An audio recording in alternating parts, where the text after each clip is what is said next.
the stories that we have today, uh, the top story is, why do we so consistently underestimate progress?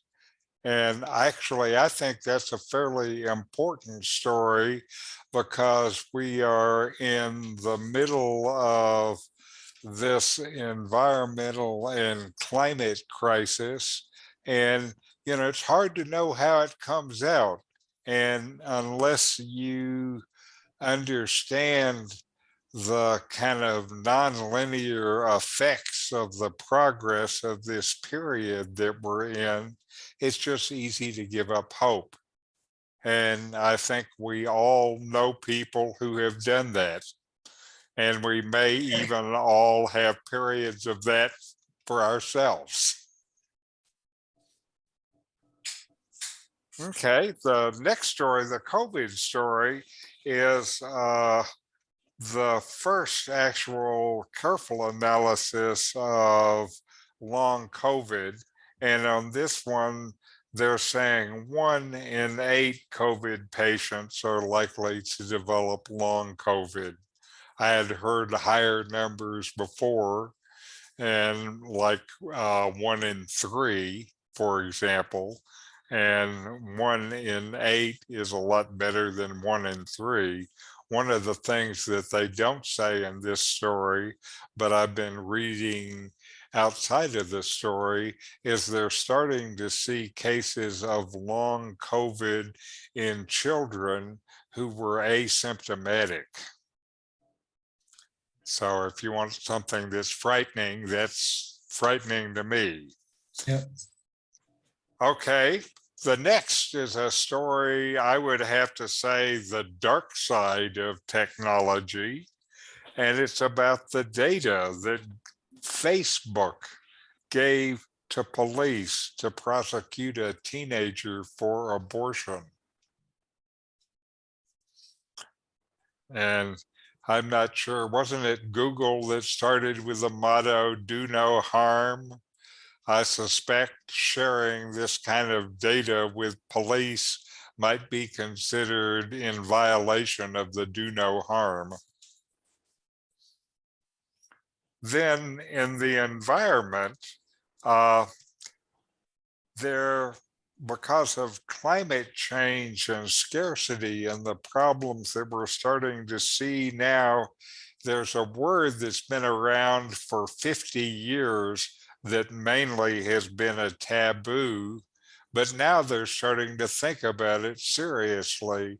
And that word is, don't be frightened now, degrowth.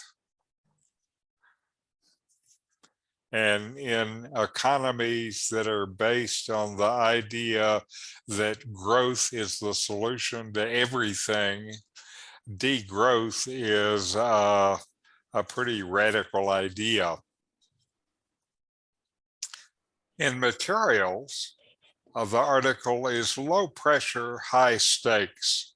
Physicists make major gains in the race for room temperature superconductivity. Now, the major gains are decreasing the pressure at which they can generate superconductivity. It's now been reduced from the pressure at the center of the planet to merely the pressure 100 times greater than at the bottom of the Marianas Trench. It's still a lot of pressure, and they still have work to do, but they have reduced the temperature at which they can get superconductivity by a factor of 3, and that's significant. In the area of aeronautics, now Russia has now started stripping jetliners for parts as the sanctions bite. Here they're talking about turning existing working aircraft into what they call Christmas trees for new parts. And in biology, there's a story that is just fascinating to me anyway. Do spiders dream? A new study suggests they do. And as I wonder about this, one of the things I wonder about is, we have this idea of a sentient creature, one that knows itself. It seems to me if you're dreaming about yourself, you must know yourself. So, and in the human and brain story, I have an article on what is a new area of scientific study, which is your brain at the moment of death. It turns out it does some pretty weird stuff. We hear about a lot of it in these NDE, near death experience stories, those kind of things, and the whole area has not been scientifically studied, and they're starting to do so. And the last story is a medical story, and the study reverses long-held idea about the relationship between diabetes, fat, and cardiovascular disease. The story that I've always heard and read about is that diabetes leads to fat, leads to cardiovascular disease. And what they're finding out makes them think that it might be entirely the other way around. And so if they can figure out what's going on, they might be able to do something. So anyway, that's our stories for the week. And here, let me move into the presentation mode. Okay, so now why do we so consistently underestimate progress? Progress that is both rapid enough to be noticeable and stable enough to continue over generations has only been achieved once in human history. And that one time is right now. So if you look at it here, I have an image to bring up, if I can find it within all of my clever stuff. So far, I can't find it. Let me look again. Hold on for a moment while I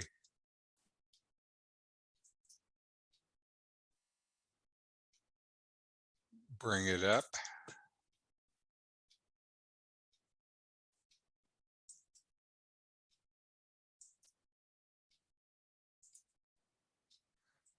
Okay.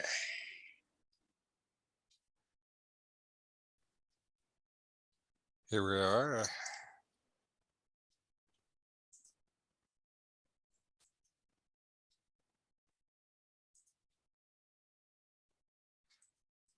Okay, this is just a chart of the world GDP over the last 500 years. And you notice that for 300 of those 500 years, there was hardly any change. And then starting about 1800 and going through the current period, the line gets almost asymptotic, straight up vertical. And it turns out it's not just in GDP. If you look at poverty and child mortality rates over the last 2 centuries, they have dropped like a rock. And while literacy and vaccination rates have climbed. And the world today finds itself atop this upward mark of progress, but we think we're going the other way. They surveyed people around the world, and only 6% of Americans think the world is getting better. That's not what the chart says. And if you get outside the US in places like France and Australia, they're a lot more pessimistic than they are in America. They only 3% of the French or the Aussies think the world is getting better. You know, where we are is we are lucky enough to be living through this incredible point in human history, but most of us really don't even know that we're here. If we follow the long-term trend lines, we realize that we're living through a time of spectacular progress.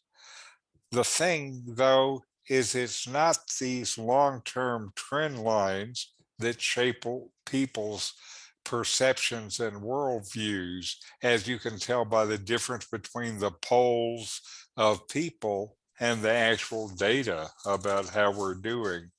It's not these long-term views, it's headlines.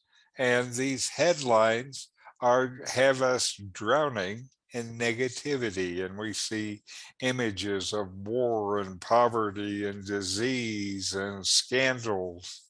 And progress, on the other hand, accumulates over time. And this is rarely enough dramatic enough to be covered by the media, even though the media could have run this following headline: 137,000 people living lifted out of extreme poverty in just the last 24 hours. 137,000 people lifted out of poverty in the last 24 hours. And they could run that story every day from 1990 to 2015. You think that's news? How come that's not covered anywhere except these kind of articles for people who think? Also, a part of the problem is humans are linear thinkers. Our brains are wired to extrapolate data in straight lines, not exponential curves. And so they can't deal with the situation that we're in. To give some examples, in 1901, Wilbur Wright proclaimed to his brother Orville that manned flight would be at least 50 years away. This was in 1901. It turns out just 10 weeks after this, the Wright brothers achieved man's first flight. So, oops, that was not a very good forecast. Also, in the 1920s, they were poo-pooing the ideas of space exploration. And the New York Times had an article where they said this proposal to send a rocket to the moon was out of line, saying the guy who made it lacked the knowledge ladled out daily in high schools. Then 53 years later, as we landed on the moon, the New York Times issued a correction. I think that's the slowest correction they've ever issued, but they did issue it 53 years later. And to give you an idea of the difference between exponential growth and linear growth, here, take this example. If you were to place a drop of water in the middle of London's Wembley station, wait for a minute, place 2 drops, wait for another minute, and place 3 drops. So you have a linear progression, 1, 2, 3, 4. It would take 11 years to fill the stadium. But then if you take an exponential, 1 drop, and then a minute later, 2 drops, and then a minute later, 4 drops, and then a minute later, 8 drops, the stadium would be full by the 48th minute, not 11 years. So that's a pretty drastic difference in the rate of change. And again, we can't see or relate well to this rate of change, even though this exponential growth is around us everywhere in our life. One of the most significant cases of it is semiconductor technology with Moore's laws. The number of transistors doubles every 2 years within a given space. And this means that now we have more processing on our smartphone than all of NASA did at the time of the moon landings. So that's pretty significant. Also, one of the things that contributes to our underviewing progress is we have a predisposition towards negativity that is wired deep into our brain. You know, on the savannah, a million years ago, humans were the underdogs, slower, less threatening, under constant threat from predators, disease, and starvation. And being able to notice and pay attention to these threats was an evolutionary advantage. The pessimists survived, the optimists did not. We have left the savannah, but we still have those same ideas and negativity bias. And this comes from the amygdala, which is a deep part of the brain, and it's dedicated to processing risk and fear. And it receives sensory information and stimuli before they go to the cerebral cortex. And this means a fear reaction is initiated in the brain before we can consciously process what's happening. That's how deep this kind of fear reaction is in our brain. But the thing is, today's risks are no longer short-term dangers. They are long-term, and they call for sober judgment and a consideration of the opportunities, fixes, and upside in the situation. As an example of this, Paul Ehrlich, we all remember him in his 1968 book, The Population Bomb.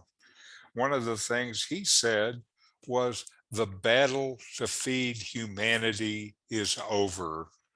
And he predicted by the 1980s, 4 billion people would die of famine. It turns out since that time, world calorie supply per person has increased over 25%. And since the time this was written in 1968, the annual death rate from famine is now just 1% of what it was at the time that Ehrlich wrote his book. So that's what this negativity can give you. And if there's any lesson to learn from all of this, it is that a radically better future is far more likely than we assume. The technologies and ideas that'll take us there are ones we can't yet imagine. And to believe in progress is to believe in the extraordinary, the unconventional, and the unknown. Maybe this is the last reason that we underestimate progress, is we perceive these kind of ideas and this thinking as naive and fanciful, to place this confidence in yet undefined future breakthroughs. But sticking to the known and proven will result in one thing for sure, and that is deep pessimism. So what do you guys think? Well, when I was looking at that GDP graph, I was looking at the timeline, and it really starts to grow exponentially just around the time when computers Yep. are beginning in 1950. Yep. And so it's like if we didn't have computers, I don't know if that graph would be quite as high as it is today. Uh-huh. So yes, from that, in the 1950s, I read an article in, I think, Analog Science Fiction by a science writer named Willie Ley. And I can tell you how many articles I can remember from science fiction magazines in 1950, and it's only this one. And I remember it because he said he looked at several different areas, human lifespan, how much information we have accessible, and speed we can travel. And he said if you look forward around 2000, all of them pretty much become asymptotic. We made it with information. We haven't made it with speed yet or with lifespan. I think we're closer with lifespan than we are with speed, but who knows what's cooking in the back labs. correct. Yep.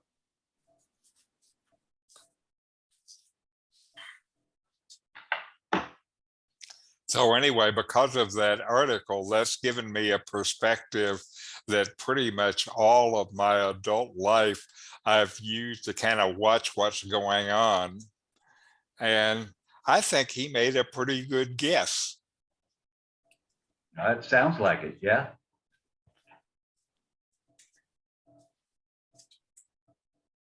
Okay, any more wisdom from the audience?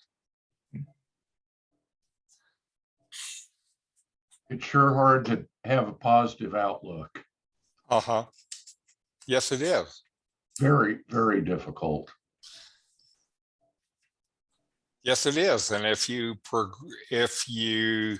project from today 20 years in the future and you just do it with a linear projection, you're going to say we're fucked.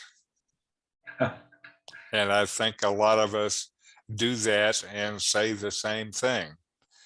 You know, and I agree with this article that, you know, as somebody who has been optimistic all my life and been criticized by others by this kind of fanciful thinking that I have, I understand that to be optimistic when you can't say why you're optimistic is troublesome.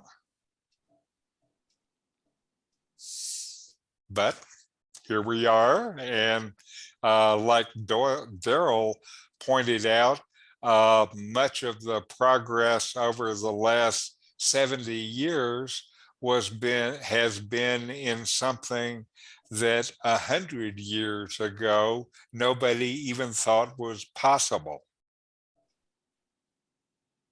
Yeah. So anyway, so take heart. And what I know from the stuff I do every week is there is so much stuff going on, so much good research going on around the world, and the pace of this research keeps accelerating year by year.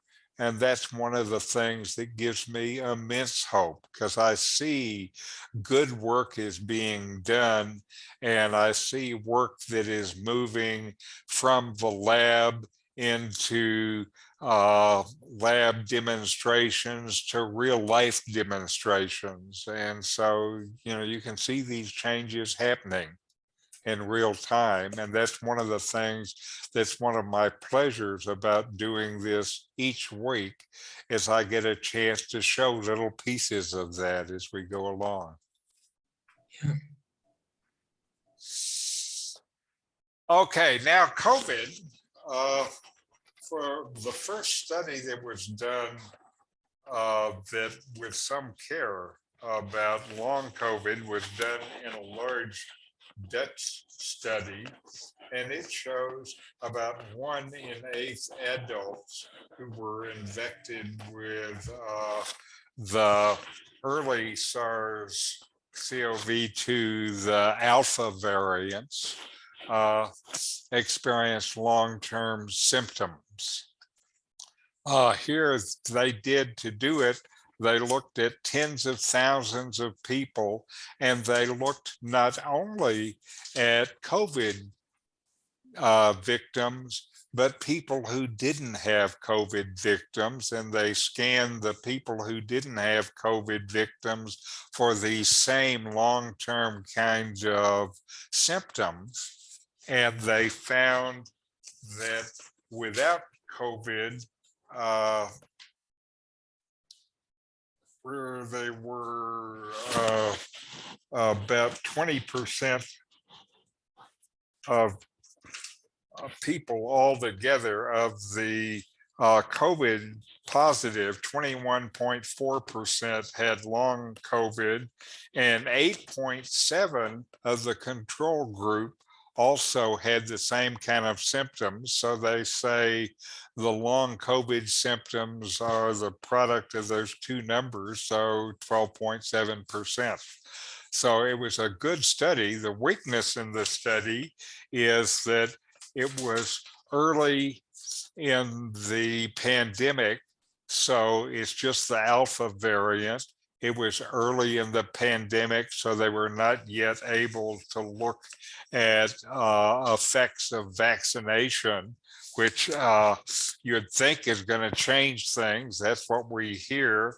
It also, some of the symptoms like brain fog has been identified as a regular symptom since then, and it wasn't included in the study. And the study was still done with one region and did not include a particularly diverse ethnic population. So what we have is kind of one number that's not very well qualified, and we'll start to know better when we start to have some of the other numbers. But here we have a starting place, and that starting place says maybe the risk for long COVID is about 1 in 8. What do you guys think? It seems plausible. Right. And again, it's a lot better than 1 in 3. Yeah. Now, when you have long COVID, you're testing negative at that time for Right, you're testing COVID. negative through this whole thing. And though I didn't give them the symptoms that after the study, they decided following were the core symptoms of long COVID: chest pain, difficulties breathing, pain when breathing. So 3 of them are connected to breathing, painful muscles, loss of taste or smell, tingling hands and feet, a lump in the throat, alternately feeling hot and cold, heavy arms and legs, or general tiredness. are the symptoms that they decided were long COVID. And since the time of the study, to this list has been added brain fog. And for me, brain fog sounds more scary than most of the others. Yeah, So the And- virus, so the virus has left your system because you're testing negative, yet the damage it has caused to your lungs and other Yes. hands tingling, etc. It's like it's really done some pretty bad stuff to you. Right. You know, in the beginning, there were some people saying they feel like COVID is mainly a vascular disease. And I think that's still a pretty good characterization. Yeah. Because all of those things could happen with a screwed up vascular system. Makes me, Interesting that they find that the brain fog from long-term COVID is similar to chemo brain. okay. Hmm. Ugh, And so they're able to start now and see what the action is in the brain. good. You know, this is such important work that they're doing because if, like we hear, the pandemic and endemic is never going to be over, then this long COVID is a long-term issue, and they have to get to the bottom of it, because even 8%, if you get 8% this year and 8% next year, they start to add up. Yeah. And as I say, for me, actually, long COVID is one thing that has me more frightened than most things.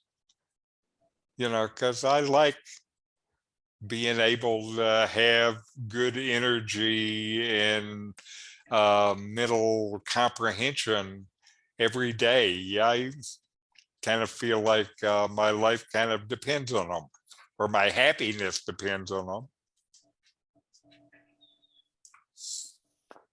Okay, so next we have our technology story, and this technology story is not a story of heroes. It's the story of the other side of technology and the current law. And here, the background is a 17-year-old girl, and her mother has been charged with a series of felonies and misdemeanors after an apparent medication abortion at home in Nevada. And the state's case relies on evidence from a teenager's private Facebook messages obtained directly from Facebook by a court order. And this whole thing shows in shocking detail how abortion will be prosecuted in the United States and how tech companies will be enlisted to help prosecute the cases. I'm not sure how the case started, but early in it, the state submitted a search warrant to Facebook for the account information from the one girl.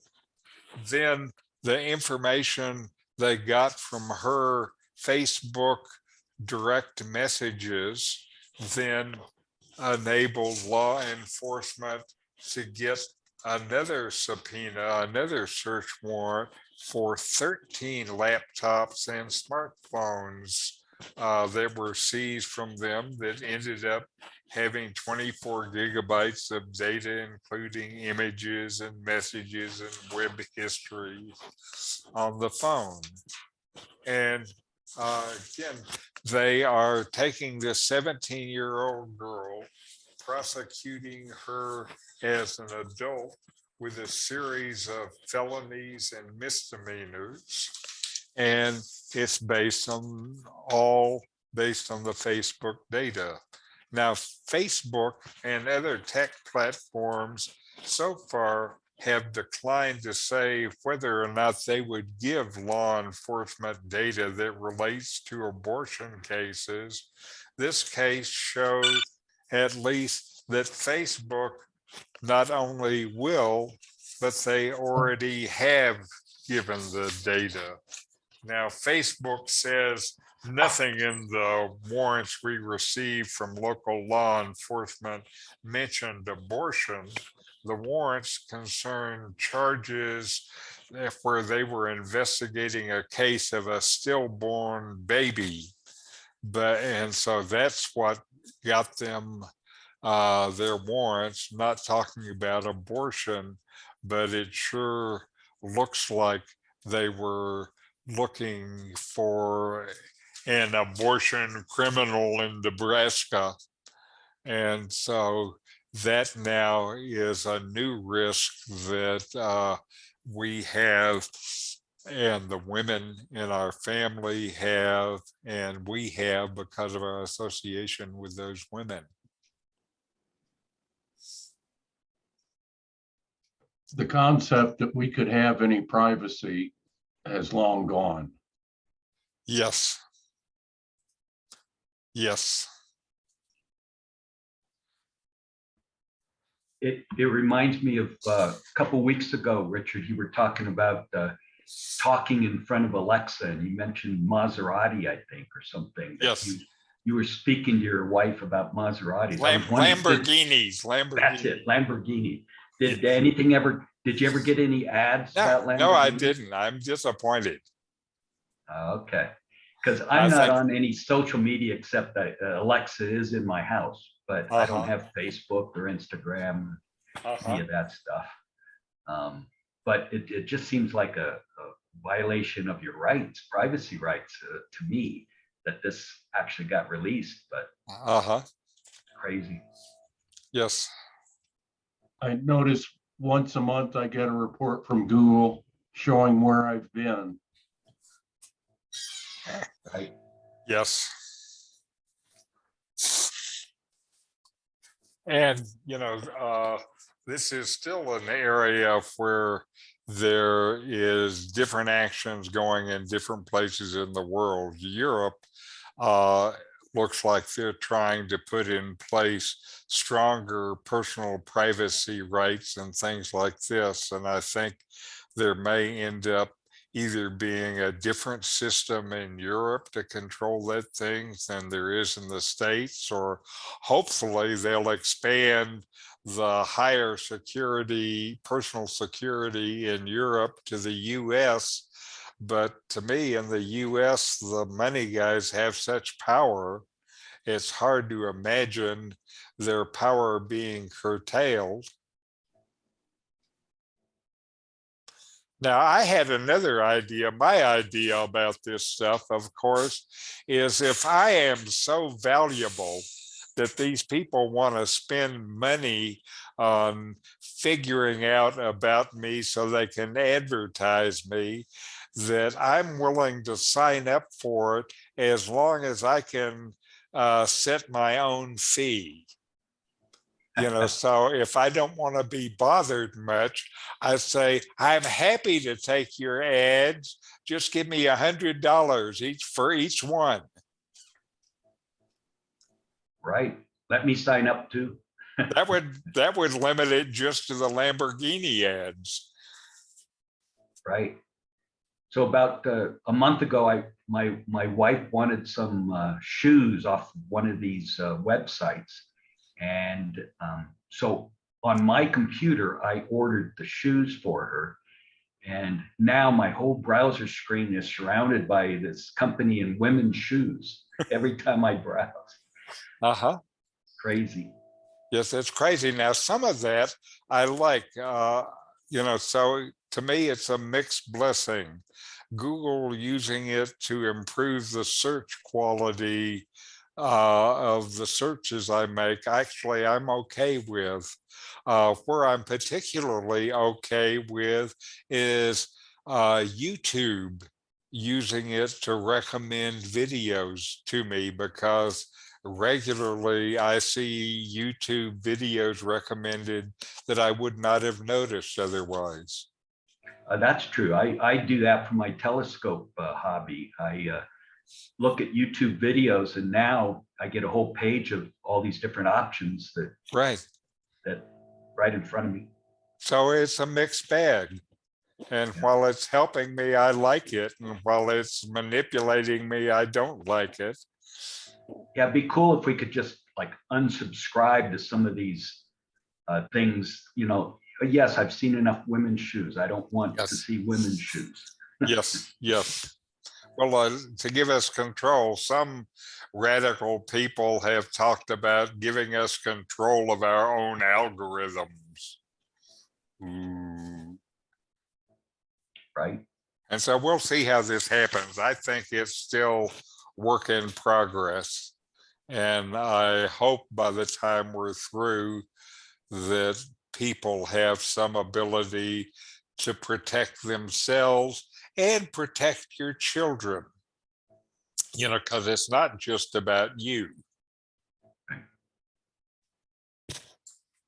Okay, I'm afraid those are still ideas of mine that'll never be popular, because you're not going to make a lot of money from them. The story of my life. Okay, now the environmental story is of one of the most radical environmental ideas that showed up in the last year. And 50 years ago, they introduced the idea of degrowth. And since they introduced this idea, mainly it has been shunned, except now it's receiving new attention because climate change changes the debate about cutting consumption. And degrowth is the closest you can get to heresy in modern economics, because growth is widely held as the best route to prosperity. But as climate change accelerates, this theory is becoming less taboo, and more have started to wonder what a degrowth world might look like. And the wondering has gotten so far that this year, the UN Climate Science Agency has called for cuts in consumer demand. Cuts in consumer demand. This is a core degrowth premise. This issue has even started to show up in investment notes, and it's a provocative term presently. It was first coined by the French in 1972 and gained some early backers after a computer simulation by MIT called Limits to Growth started to show a world destabilized by this growing material consumption. This simulation has been attacked as flawed by many and applauded by others as uncannily prescient in its predictions.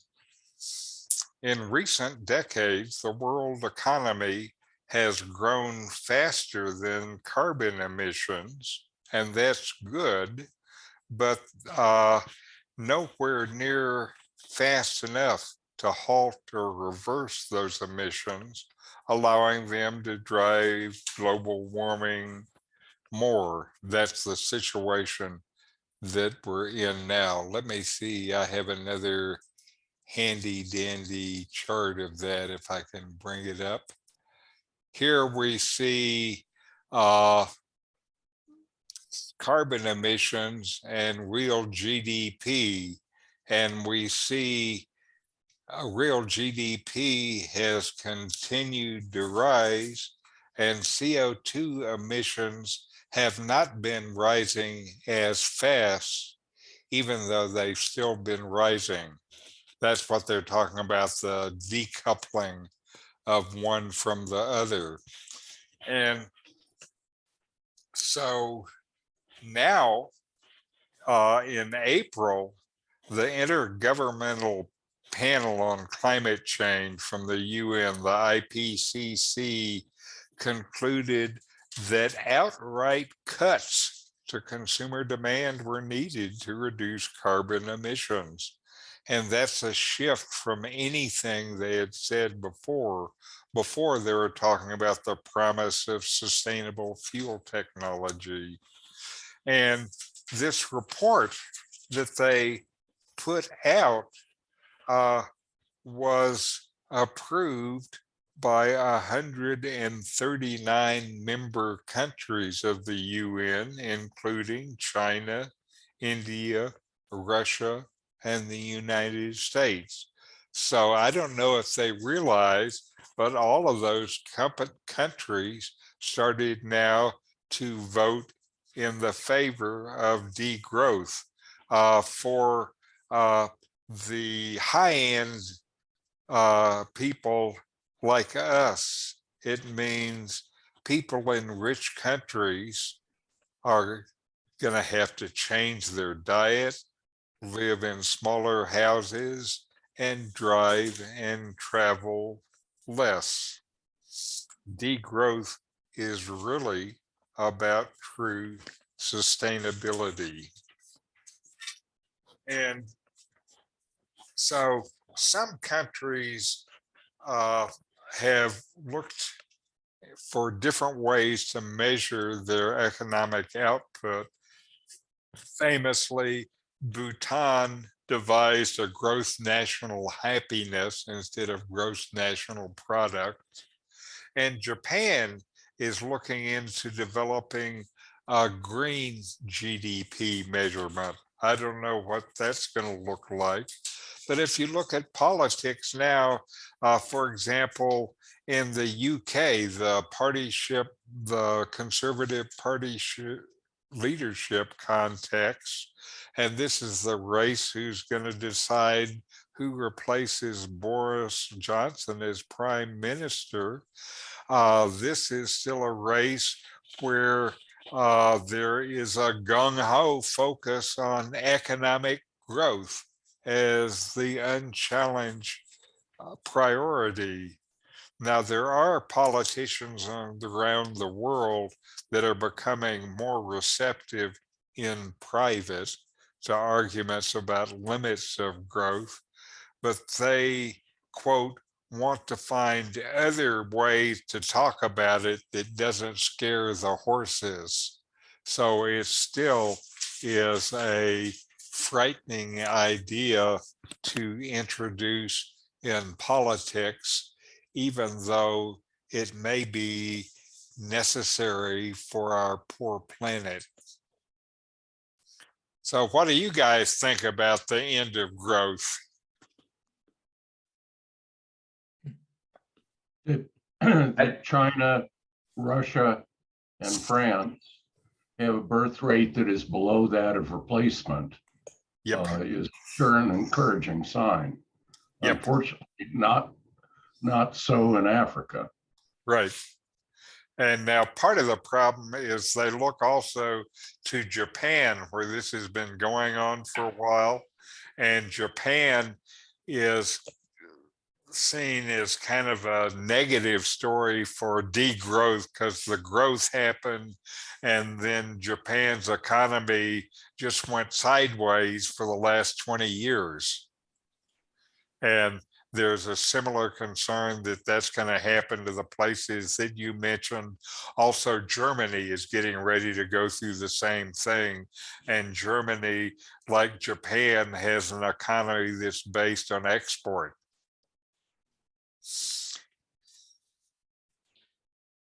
Well, looking at that first chart you showed today with GDP and that growth, it's like, is that really going to slow down anywhere? Uh-huh. I don't know. Right. With new technologies coming and Well, there's other stuff. The thing that we're going to have coming is new money, because now our money is still in some kind of way, kind of physical and kind of based on something. But there is a new form of money, this virtual money, that more and more is based on nothing. And we'll see what happens there. To me, that changes the limits of what you can do in economies if you can just invent money as you need it. yeah. Yeah, I really don't understand that side of economics. I don't know. I don't know. When my daughter was about 6, I tried to explain to her how money wasn't real. Right. And I think that explanation is probably still appropriate.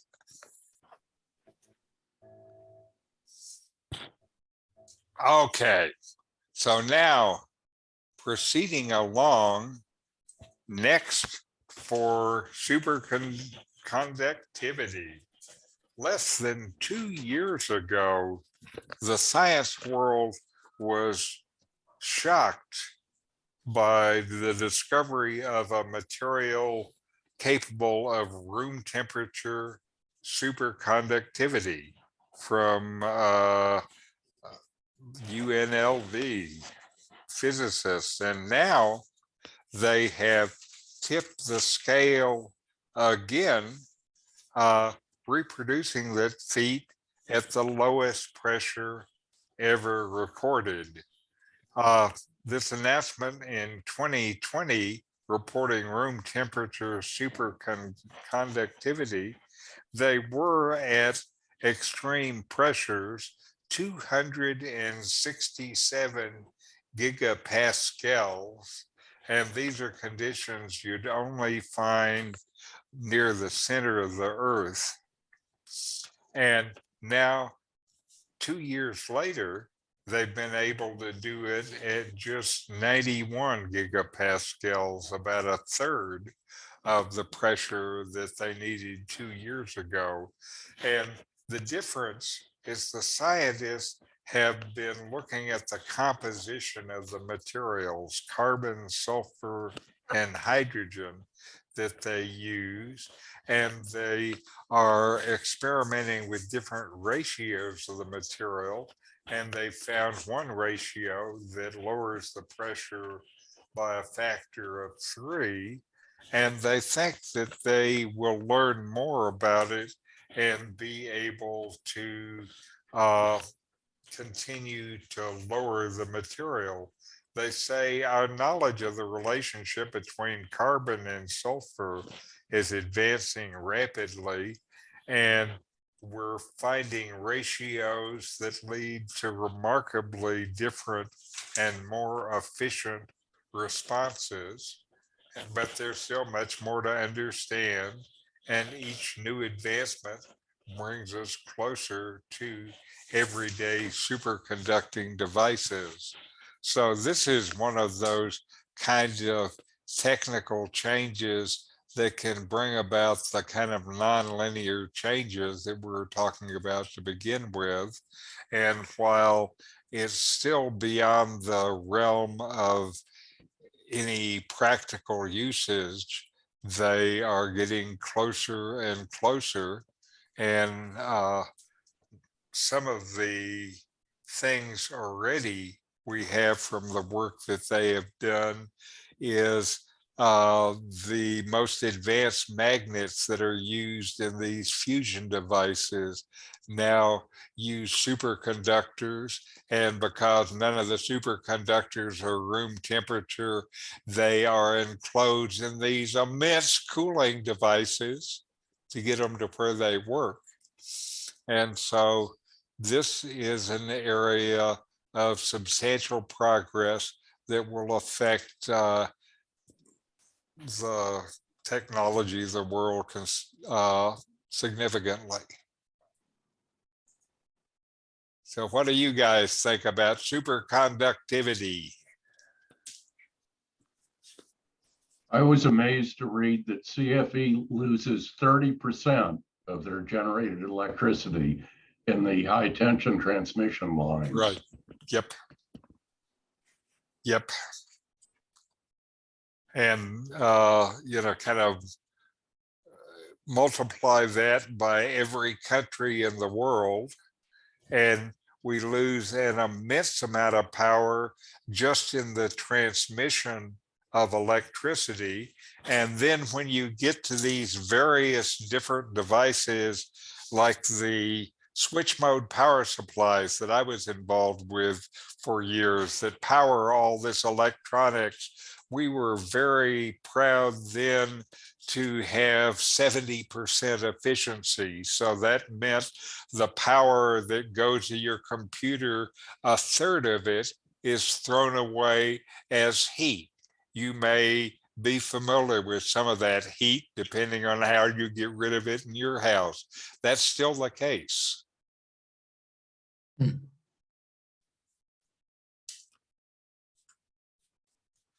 So this is another one of these nonlinear changes that we are facing.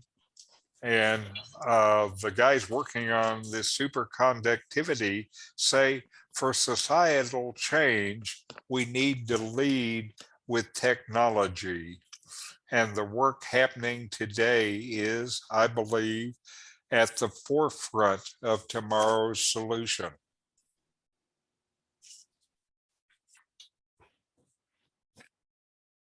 So now from the theoretical to the immensely practical, Russia has now started stripping jetliners for parts as the sanctions take effect.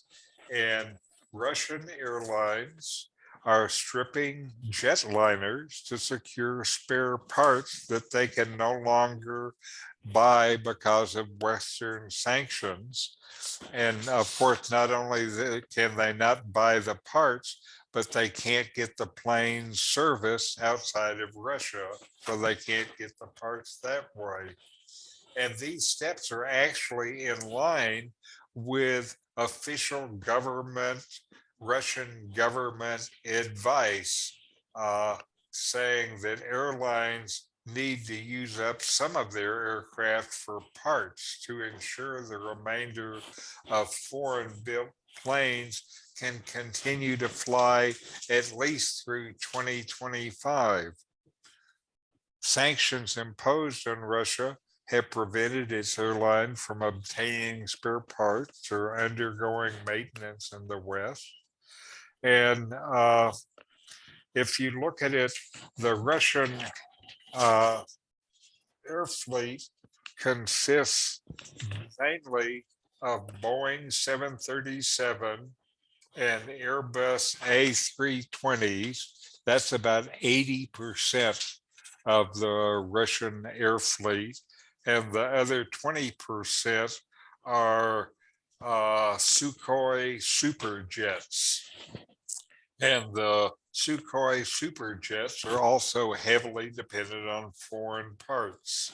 And already they're starting to remove engines, part them out and use those for spares. They are starting to do the same with Boeing 737 and Airbus A320 to part them out. And they say within a year of the sanctions coming to effect, it will be a challenge to keep modern jets in service, even for Russia's highly developed and competent engineering base.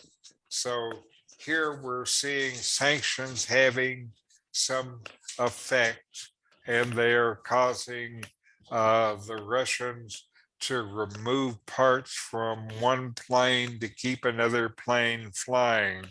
That's turning the disused planes into Christmas trees. This has happened before, but until this stuff in Russia, it's always been relatively rare. This has never happened before on the same scale as it's happening now. And again, 80% of the Aeroflot fleet consists of Boeings and Airbuses. So the bulk of their air fleet are the things that they can't get spare parts for. So I think the sanctions may be biting more than we realize. So what do you guys think? Well, is it just airlines, or what about automobiles? It's like, what percentage are Russian-made automobiles versus foreign-made? And they must be having problems getting parts for them too. I'm sure of it.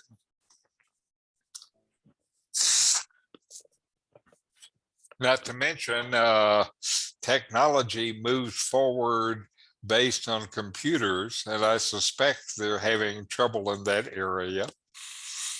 Right. Unless they can make computers without parts. Yep. So, this is a case, one of the things actually that I'm fairly proud of our president for is the way that he's gone in and supported NATO even before this was happening.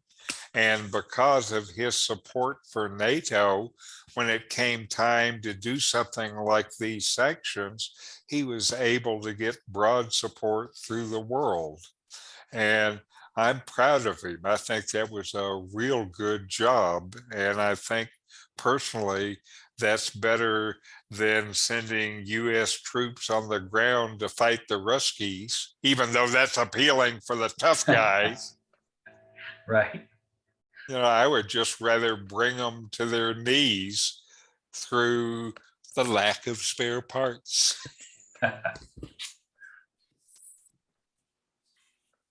Okay. The next of these stories is, for me, the best story of the week. And do spiders dream? A new study suggests they do. It started with some biologist who wanted to do some kind of field work, and she could not afford to go to the Brazilian Amazon. So the best she could do was to look at a patch of scrubby grass near her home in Germany. And this woman named Rusler, when she started to look, she became enchanted by all of these tiny jumping spiders that she found in the field. And what she noticed is after nightfall, these spiders, since they depend on light to be able to hunt, after nightfall, they kind of went back to their nest, and some of them went to little silken pouches, and others were just immobile, hanging upside down from a single thread. And when she looked closely, she found the ones that were hanging upside down, their legs were neatly curled and occasionally moving. And the way they twitched made her think of dogs and cats dreaming. So it didn't take her long before she set up a nursery for baby spiders in her lab and observed their nightly activities.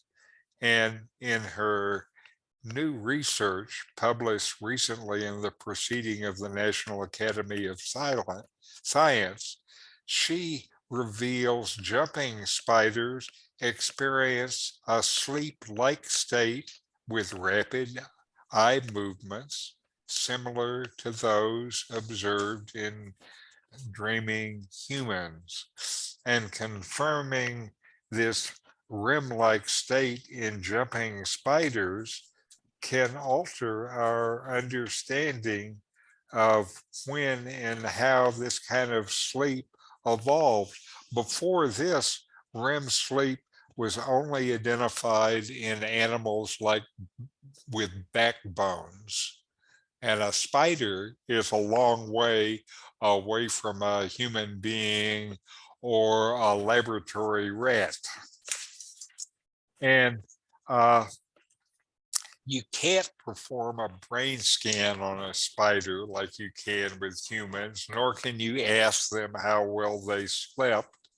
But for baby spiders, which is what she was studying, you can see into their heads.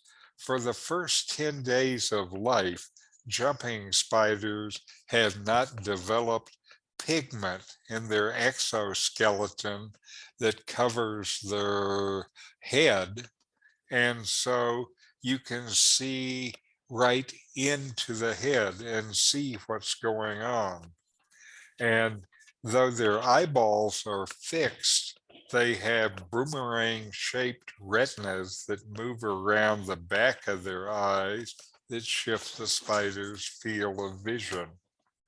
And so in her lab, she recorded dozing spiders and learned about their sleep habits. And she used a magnifying glass and a night vision cameras focused on the spider's eyes and body movements. And she soon found that they experienced periods of rapid eye movements. Typically, they lasted about 77 seconds and happened about every 20 minutes. And during these REM-like periods, she also observed uncoordinated body movements with their abdomens wiggling and their legs curling and uncurling. And she saw some cases the spiders seemed to be practicing one of their waking behaviors. And occasionally, she said, there are things happening that I can only explain with the theory that maybe they're having a nightmare. They'll be peacefully sleeping with their legs curled in neatly, when all of a sudden all their legs get extended at once, and it's like the spiders are saying, ah! And so she thinks the spiders maybe are having nightmares. And so far, they can't prove that they're dreaming because they can't prove that they're sleeping. But you know, these problems, there are problems in science that you have to deal with. Scientists are confident that all animals sleep, though what it looks like when they're sleeping varies widely. And her interest has attracted other interests. There's another researcher that is already developing a system to monitor brain activity in jumping spiders. So maybe we're going to have like the EEG or that kind of test on spiders. He's using a single tungsten electrode, a really thin wire placed outside the head to detect electrical activity. And you know, she is really interested in these jumping spiders, and what they know about them already is they can make strategic decisions, think ahead, they can count, and now she thinks they can dream. And learning about the cognitive ability of jumping spiders makes them less alien and also more worthy of respect or empathy. And she shows you the problem that you have with these kind of doing this kind of research. She says, if they dream, I mean, what can you do? You can't smash a spider that dreams.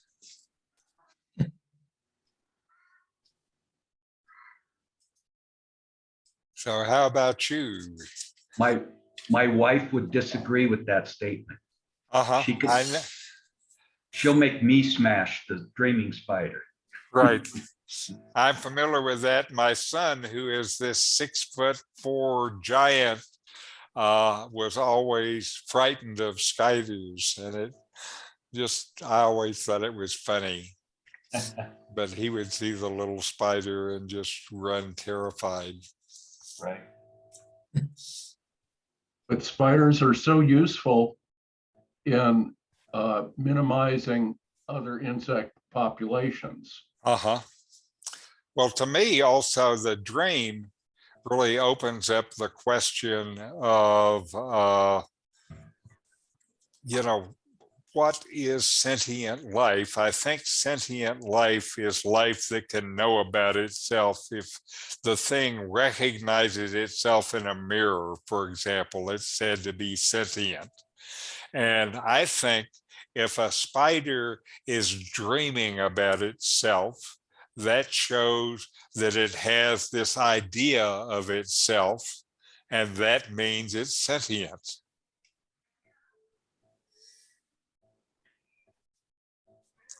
And maybe, in India, we had this one minor group, the Jains, who kind of were radically nonviolent and radically practice harmlessness. And a good Jain would wear a face mask so they wouldn't inhale bacteria and kill them, and would have a person walking ahead of them on the street, sweeping so they didn't kill any bugs as they walked. And it may be that when it comes to protecting sentient life, that they're on the right track.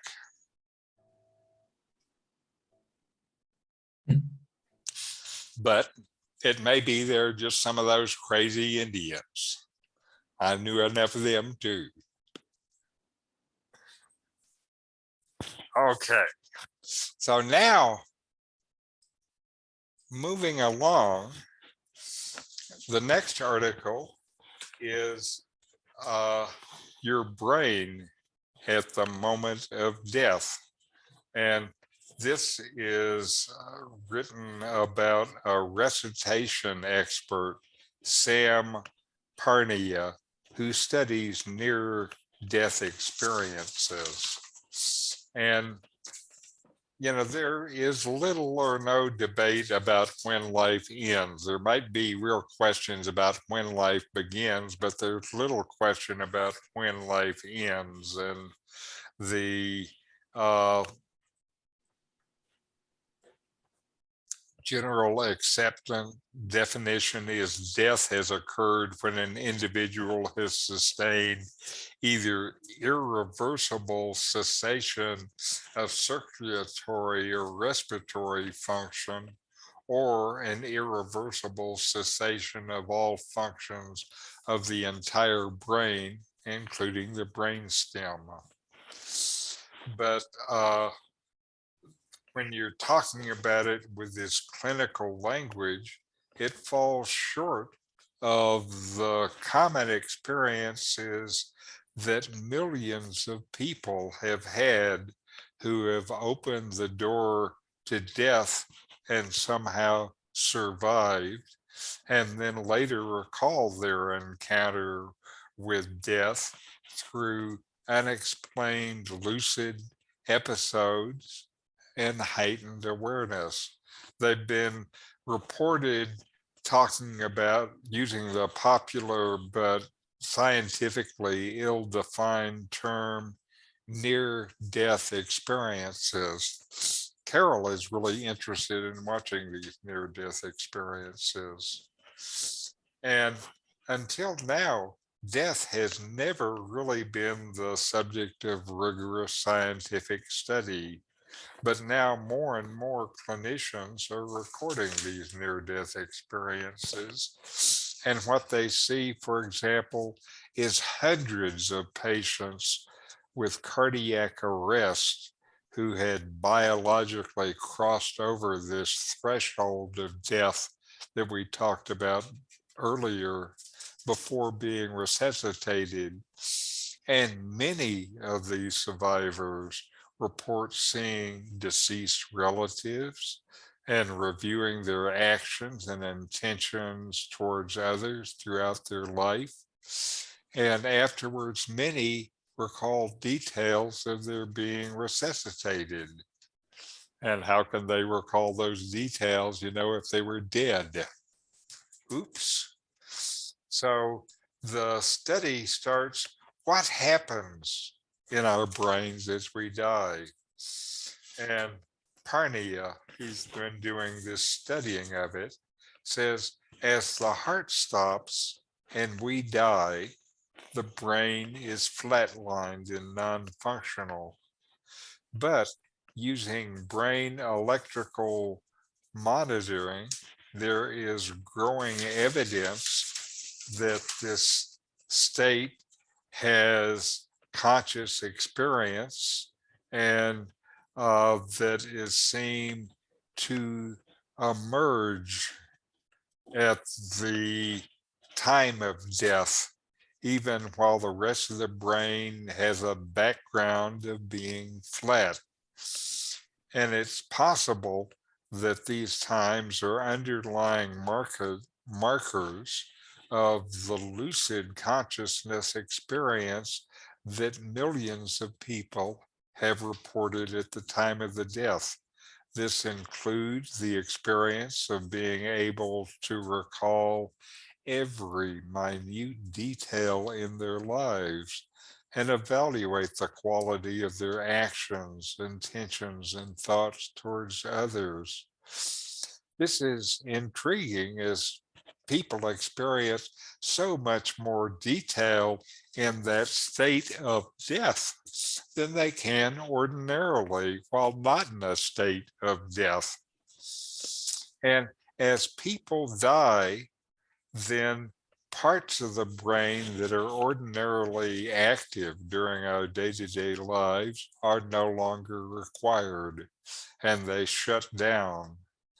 And this enables the disinhibition of areas of the brain that otherwise are not active in day-to-day life. And this is what they say we are seeing with the emergence of these brain markers at time of death. This disinhibition of these areas seem to give people access to dimensions of reality that they wouldn't ordinarily have access to in their daily life. In short, it's not so much that the brain is creating these experiences as a hallucination or illusion, but rather that the brain is enabling access to aspects of reality in a person's consciousness, including the totality of a person's conscious experience, real and correct memories of their actions and the meaning of those actions. And where does this fit with things like religion and philosophy? This is complicated. Within every civilization, there have been some people who have said that our lives, actions, and thoughts are not meaningless and we're not annihilated in death. Religions may teach this, It also turns out if you look at these experiences after death, these near-death experiences, you see the same thing in religious people, atheists, and agnostics. Uh, they seem to transcend any specific religious doctrine. The experiences also don't support much of the rest of what is associated with religion, like all these rituals and so on. And systematic studies have not been able to absolutely prove the reality and meaning of patients' experiences and claims of religion, of awareness rather, in relation to death, but it is impossible to disclaim them either. So this is an area of current research, and maybe we will know more about death before it comes over us. So what do you guys think? Now that we have functional MRI machines that show us what's going on in the brain, maybe we'll get some more data. Right. The problem is, and they had some of that in this study, it's pretty unusual to have somebody who's dying hooked up to the MRI, but it does happen occasionally, and they see this rich data in the MRI after the person is already dead. And what they see correlates pretty well with the kind of stuff they talk about. They also have done, as they compare these things, they have been able, it's easier to study rodents dying than humans dying, and they study the brains of those things and the brain signals recorded just before and after the heart stop, and those are similar to people's experience when we're calling memories. And again, they're finding similar stuff in the brains of rats. So something's going on, and it's pretty high level. And if they really figure out how to do this, what's going on, one of the things that I can imagine is a treatment in preparation to your own death, where they go and give you something to turn off the parts of the brain that inhibit you from knowing this, and maybe give you a shot at knowing what is coming before it comes. We've heard about psilocybin and people taking psilocybin, and the common result is they're much less afraid of dying.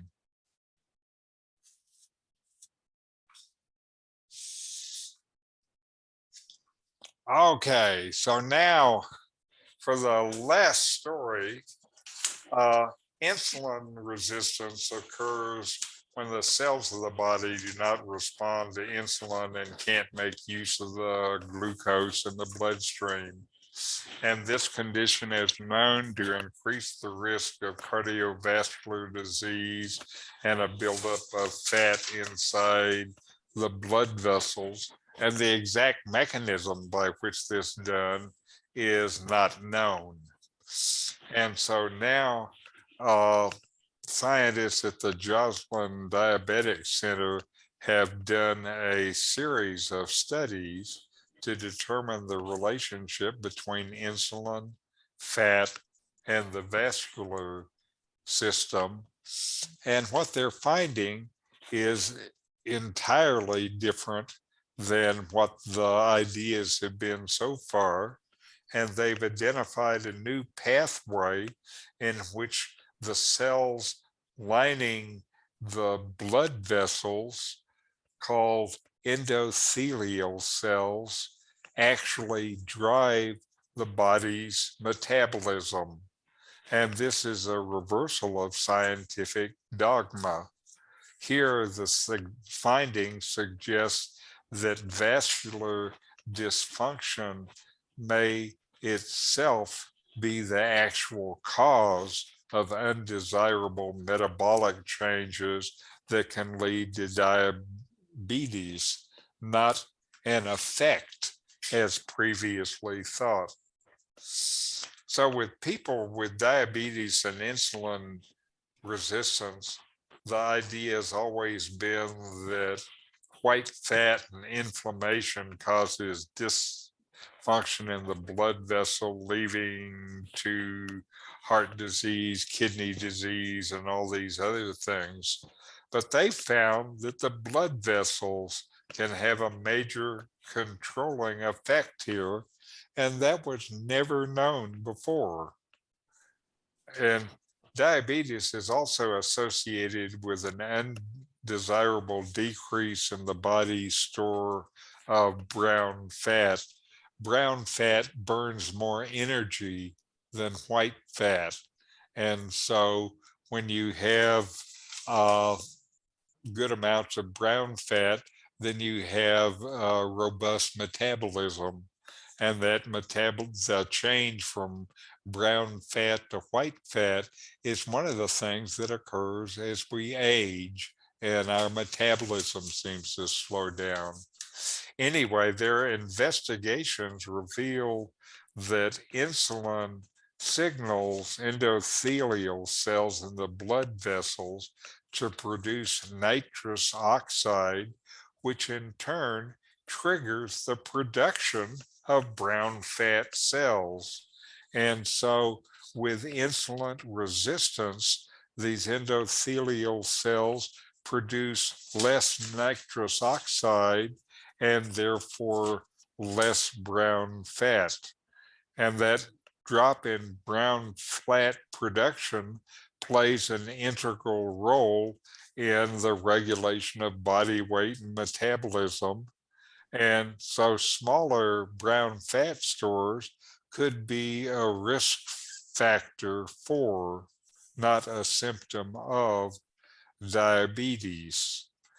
And what we have found is that the endothelial cells lining the blood vessels can have a major controlling effect on how much brown fat you develop.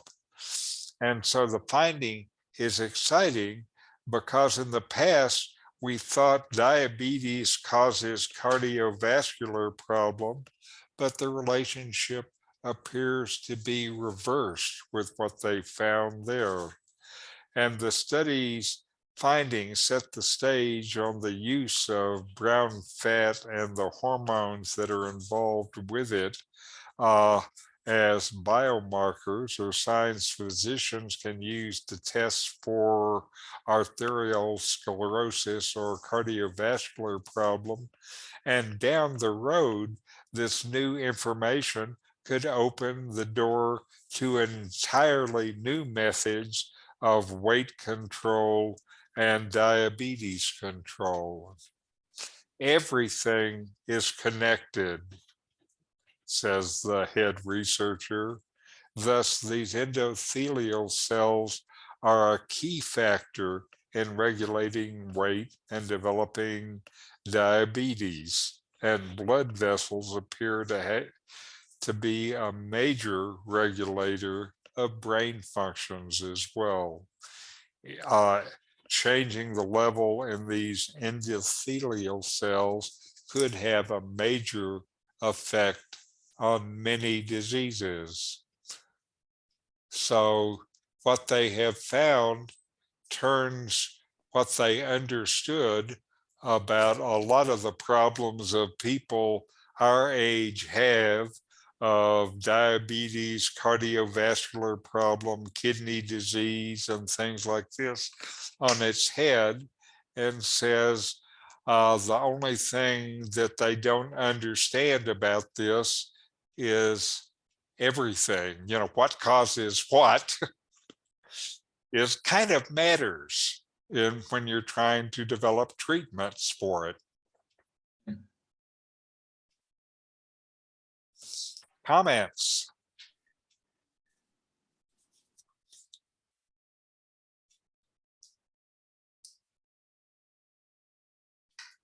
Well, to me, the sum total of a lot of our stories this week is things are different than we think. You know, and some of these differences actually are so staggering that this group of clever and verbal people end up being, I don't know if you're gobsmacked or not, but you're awful quiet at the end of it because it takes a while to absorb what was said. Yeah, flabbergasted. So anyway, thank you for joining me today. And maybe next week we'll have some more things to smack your gob. Oh, thanks for all the work, Richard. Okay, adios, friends. Yes.